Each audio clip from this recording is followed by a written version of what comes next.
जननी जन्म सौख्यानां वर्धनी कुल संपदां पदवी पूर्व पुण्यानां लिख्यते जन्म पत्रिका। ओम वेदात्मनाय विद्महे हिरण्य गर्भाय धीमहि तन्नो ब्रह्म प्रचोदयात्। आदित्याय च सोमाय मंगलाय बुधाय च गुरु शुक्र शनिभ्यश्च राहवे केतवे नमः। உலகெங்கும் வாழக்கூடிய நெக்ஸ்ட் ஜென் நேயர்கள் அனைவருக்கும் வணக்கம். நான் மக்கள் ஜோதிடர் டாக்டர் ராஜ்குமார் சிவாச்சாரியார் பேசுகிறேன். எல்லாரும் எப்படி இருக்கீங்க? நலமா இருப்பீங்க நம்புறேன். நாம் தற்போது பார்க்கக்கூடியது ஆகஸ்ட் மாத ராசி பலன்கள். ஆகஸ்ட் மாசம் எப்படி இருக்கும்? ஒவ்வொருவருக்கும் ஒவ்வொரு விதமான சோதனை அப்படிங்கிறது உண்டுங்க. யாருக்குமே இல்லாமல்லாம் இல்லை, எல்லாருக்கும் உண்டு. அதை நம்ம எப்படி ஹேண்டில் பண்ண போறோம், என்ன மாதிரியா கொண்டு போக போறோம்ன்றதுதான் மிக மிக முக்கியமானது. ஒவ்வொருத்தருக்கும் பாத்தீங்கன்னா ஒருவருக்கு வார்த்தையால் சோதனைகள் வரும். தேவையில்லாம பேசி தேவையில்லாம உங்களை மாட்டிக்கணும் இல்லையா, அந்த மாதிரி சோதனை. ஒருவருக்கு பண சோதனை வரும். பணத்தினால பணம் கொடுத்து வராம இருக்கும், இல்லைன்னா கொடுக்காம இருக்கும், ஏதோ ஒரு பிரச்சனைகள் பண சோதனை வரும். சிலருக்கு பாத்தீங்கன்னா அலுவலகத்தில் சோதனை வரும். தேவையில்லாத இன்ஃபீரியாரிட்டி காம்ப்ளெக்ஸ், தேவையில்லாத தாழ்வு மனப்பான்மை பிரச்சனைகள், மேலதிகாரிகளுடைய குற்றச்சாட்டு, நீங்க போய் தேவையில்லாம நின்று பதில் சொல்றது, இந்த மாதிரியான சில சூழ்நிலைகள்லாம் வரும். ஒரு சில பேருக்கு என்ன தெரியுமா வரும், உறவுகளால் பிரச்சனை வரும், உறவுகளால் சோதனைகள் வரும். என்னடா இது நமக்கு இப்படி ஒரு தலைவலி அப்படிங்கிற மாதிரியான சூழ்நிலைகள் இருக்கும். சரி, இதெல்லாம் ஒரு சில பேருக்கு பாத்தீங்கன்னா மறதியால் சோதனை வரும். உண்டு, 100% உண்டு. மறதியினால் சோதனை உண்டு. இன்னொன்னு, மற்றொருவர் தேவையில்லாத பிரச்சனைகள் நீங்கள் சிக்குவதற்கான வாய்ப்பு. நல்ல ஞாபகம் வச்சுக்கோங்க இந்த வரிகளை. இது கண்டிப்பா இதெல்லாம் நடக்கும். உங்கள் ராசி என்ன சொல்கிறது என்பதை சாதாரணமாக பார்க்காதீங்க, எச்சரிக்கையோடு பாருங்கள். இது ஒரு சிறிய விழிப்புணர்வு. ஒரு பெரிய பிரச்சனையை நீங்க தடுக்கலாம். உங்களுக்கு பெருசா வருதுன்னா சிறுசா கொண்டு போயிடலாம். ரைட்டு, நமக்கு இந்த பிரச்சனை வரப்போகுது, நம்ம இதுல இனிமேல் கவனமா இருக்கணும், இப்படி நம்ம கவனமா இருந்தாதான் நமக்கு நல்லது அப்படிங்கறது நீங்க நினைச்சுட்டீங்க அப்படின்னு சொன்னா சக்சஸ். இதுதான் அந்த ராசி பலன்கள்.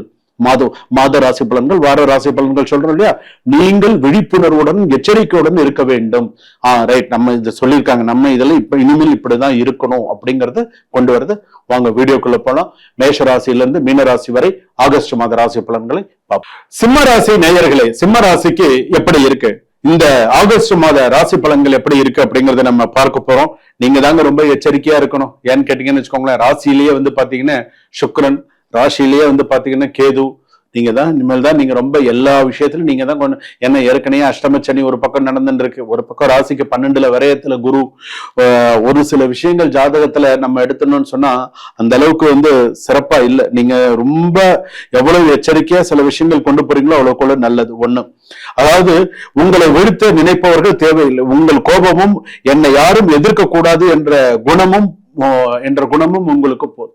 அதாவது என்னை யாரும் எதிர்க்க கூடாது, நானே ராஜா நானே மந்திரிங்கிற மாதிரி எல்லாம் சில விஷயங்கள்லாம் இருக்கக்கூடாது. எந்த விஷயத்துல வளைஞ்சு கொடுத்து போகணுமோ அந்த இடத்துல விளைஞ்சு கொடுத்து போகணும், எந்த இடத்துல அட்ஜஸ்டபிள்டா போகணுமோ அந்த இடத்துல அட்ஜஸ்டபிள்டா போகணும். அப்பதான் சில விஷயங்கள் உங்களாலையும் சக்சஸ் பண்ண முடியும். உங்க வீட்டில் உங்கள் பேச்சுக்கு முக்கியத்துவம் கிடைக்க வேண்டும் என்று எதிர்பார்ப்பீர்கள். ஏன் நான் சொல் பேச்சு, நான் பேச்சை ஏன் கேட்க மாட்டேங்கிற அப்படின்னு சொல்லுவீங்க. என் பேச்சை நீ ஏன் கேட்க மாட்டேங்கிற, நான் சொல்றது உங்களுக்கு புரியுதா இல்லையா அப்படிங்கிற மாதிரியான ஒரு சின்ன சின்ன வாக்குவாதங்கள் வரும். ஆனால் துணை அல்லது குடும்பத்தில் உங்கள் கருத்தை ஏற்காதவோ உங்களுக்கு குரலை உயர்த்த வேண்டாம். குடும்பத்துல குரலை உயர்த்தி பேசினால் பிரச்சனைகள் இன்னும் அதிகமா போகும். எந்த இடத்துல குரலை உயர்த்தணுமோ அந்த இடத்துல உயர்த்துங்க. எல்லா இடத்துலயும் உயர்த்தி பேசாதீர்கள்.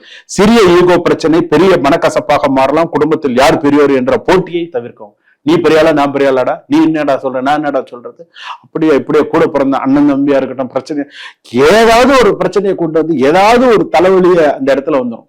அவன் சொல்றதை நான் கேட்கணுமா இப்படிங்கிற மாதிரி அண்ணன் தம்பிக்குள்ள சிறு சிறு பிரச்சனைகள். குடும்பத்துல எடுத்துட்டோன்னா ஒரு அமைதி இருக்கணும்.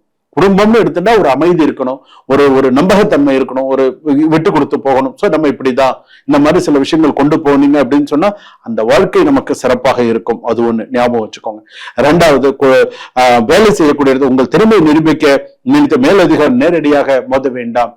நீங்க உங்களோட திறமையை நான் நிரூபிக்கிறேன், அதை பண்றேன் இதை பண்றேன்னு சொல்லிட்டு நீங்களா போய் உங்களோட ஒரு சில விஷயத்த பண்ணிடாதீங்க. சோ எதுல கவனமா இருக்கணும்னு அதுல கவனமா பேசுங்க. மேலதிகாரிகள் கிட்ட எல்லாம் போடான்னு சொல்லிடுவான்.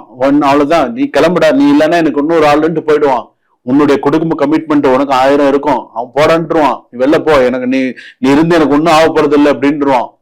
நீதான் அதுக்கப்புறம் கவனமா இருக்கணும். சோ இந்த விஷயத்துல எல்லாம் நீ கவனமா இரு. அடுத்ததாக உங்களை பற்றி ஒரு சிறிய குறை பெரிய விவாதமாக மாறலாம். உன்னை பத்தின ஒரு சின்ன குறை அது பெரிய விவாத பொருளாக மாறும். சோ கவனமா ஊழியரின் விலை விமர்சிக்கும் முன் 2 முறை யோசிக்கும். உங்கள் பெயரை தெரியாமல் கூட ஒரு பிரச்சனை இழுக்கப்பட வாய்ப்பு உள்ளது. அதாவது உனக்கு தெரியாம உன் பேரை இழுத்து தெரு சொல்றாங்களே, தேரை இழுத்து தெருவில் விட்டு போயிட்டாங்கன்னு சொல்லுவாங்க. அந்த மாதிரி உன் பேரை எதிலாவது இழுத்து விட்டு போயிடுவாங்க. நீ கவனமா இருக்கணும். அதே போல நீ கூட வேலை செய்யறவங்களை விமர்சிக்கிறதுக்கு, ஒருத்தனை பத்தி நீ பேசுறதுக்கு முன்னாடி ஒரு தடவைக்கு 2 தடவை யோசிச்சு பேசு. அவசரப்பட்டு எதுவும் பேசிடாது. அதே போல ஆடம்பர வாழ்க்கை மீது ஆசைப்படாது. தேவையில்லை ஆடம்பரமான வாழ்க்கையில ஆசைப்படாது. தேவையில்லாத பொருட்களை வாங்கி பின்னர் இதற்கு இவ்வளவு செலவு செஞ்சுட்டோமே, ஐயோ அதிக இவ்வளவு செலவு செஞ்சுட்டோமேன்னு மன வருத்தப்படாத.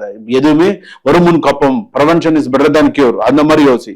நண்பர்கள் அல்ல உறவினர் அழுத்தத்தால் பணம் கொடுக்காதீர்கள். ஃப்ரெண்ட்ஸ் கேட்கறாங்க, உறவினர் கேட்கறாங்க, அந்த அழுத்தம் கொடுக்குறாங்கன்றதுக்கோசரம், ப்ரெஷர் பண்றாங்கன்றதுக்கோசரம் கொடுத்து மாட்டிக்காது. அதிக லாபம் என்ற அதிக ஆசை ஏற்பட்டு முதலீடு செய்து எதையாவது முதலீடு செய்து நீ அவசரத்துல மாட்டிட்டு கஷ்டப்படாது. அது உனக்கு என்னைக்குமே கஷ்டம்தான். சோ ஞாபகம் வச்சுக்கோ. ஆன்லைன் சமூக வலைதளம் உங்கள் சில விஷயங்கள்லாம் இருக்குல்ல, அதுல எல்லாம் எச்சரிக்கையா இருக்கிறது நல்லது. ஷேர் மார்க்கெட்ல எல்லாம் எச்சரிக்கையா இருக்கிறது நல்லது. பின்னர் உங்களுக்கு எதிராக சில விஷயங்கள் பயன்படுத்தப்படலாம். சோ கவனமா இரு. தகவல்கள் எதுவும் தேவையில்லாத தகவல்கள் எல்லாம் பகிர வேண்டாம். மற்றவங்க கிட்ட சொல்லணும் அப்படிங்கிற அவசியம் இல்லை. திருமணம் மறுமணமா சீக்கிரமா நிறைய நல்ல விஷயங்கள்லாம் பேசுவதற்கான வாய்ப்புகள் வரும், தடங்கள் வரும். இருந்தாலும் சில விஷயங்கள் பேசி முடிப்பதற்கான வாய்ப்புகள் கிட்ட வரும். சோ கவலைப்படாது. அதே போல பாத்தீங்க அப்படின்னு சொன்னா, அடுத்ததாக குடும்ப விஷயத்துல, வேலை விஷயத்துல நீங்க பேசுற விதம் பாத்தீங்கன்னா மாத்தி மாத்தி பேசக்கூடாது. கரெக்டா பேசு. குடும்பத்துல பேசணும் கரெக்டா பேசணும், வேலையில பேசினாலும் நீங்க கரெக்டா பேசணும். அப்பதான் உங்களுக்கு சரியா வரும். முதியோர்கள் உடல் நலத்துல கொஞ்சம் கவனம் தேவை. அதே ஆன்லைன் பங்கு வர்த்தகம்ல கவனமா இருங்க. வீடு விஷயத்துல இப்ப பணம் கொடுக்காதீங்க. வாடகையா இருந்தாலும் சரி, பணம் சொந்த வீடு வாங்குறதா இருந்தாலும் சரி, பணம் கொடுக்கறதுல கொஞ்சம் பார்த்து செய்யுங்க. கலைத்துறையில இருப்பவர்களுக்கு சிறப்பா இருக்கு. மாணவ மாணவிகளுக்கு எல்லாம் சிறப்பா இருக்கு. கடை வச்சிருக்கிறவங்க எல்லாம் சொந்தமா ஓன் ஷாப் வச்சிருக்கீங்களா, அவங்களுக்கு எல்லாம் நல்ல சிறப்பா இருக்கு. கால பைரவர் வழிபாடு பண்ணுங்க. கால தேய்பிரை அஷ்டமி சனிக்கிழமை தோறும் கால பைரவருக்கு விளக்கே சிவாலயம் சென்று கால பைரவர் விளக்கேற்றினால் உங்களுக்கு அடுத்தடுத்த விஷயங்கள், சில விஷயங்கள்லாம் சிறப்பாக இருக்கும். வாகனத்திலே கவனம் தேவை. வண்டி வாகனங்கள், வெளியே 4 வீலர் 2 வீலர், இரவு நேர பயணங்கள் எல்லாம் ரொம்ப கவனமா இருக்கணும். அதே போல உங்களுடைய யாராவது உங்களை விமர்சித்தால் பதிலடி கொடுக்கணும்னு நினைக்காதீங்க. கொஞ்சம் பொறுமையா எதுவா இருந்தாலும் பேசுங்க, செய்யுங்க. அப்பதான் உங்களுக்கு சில விஷயங்கள் சரியாகும். மரியாதையை கேட்டு வாங்க வேண்டாம். உங்கள் அமைதியான செயலால் அதை உங்களுக்கு கிடைக்க வேண்டிய நேரத்துல உங்களுக்கு கிடைக்கும். நீங்களா உங்க மரியாதையை கேட்டு வாங்கணுங்கிற அவசியம் கிடையாது. இந்த ஆகஸ்ட் மாச சில இந்த எச்சரிக்கை பதிவு இது எல்லாமே. சோ என்ன செய்யணும், எப்படி பண்ணணுங்கிறத யோசிச்சு பண்ணுங்க, நிதானிச்சு பண்ணுங்க. வாழ்க வளமுடன். சுபம்.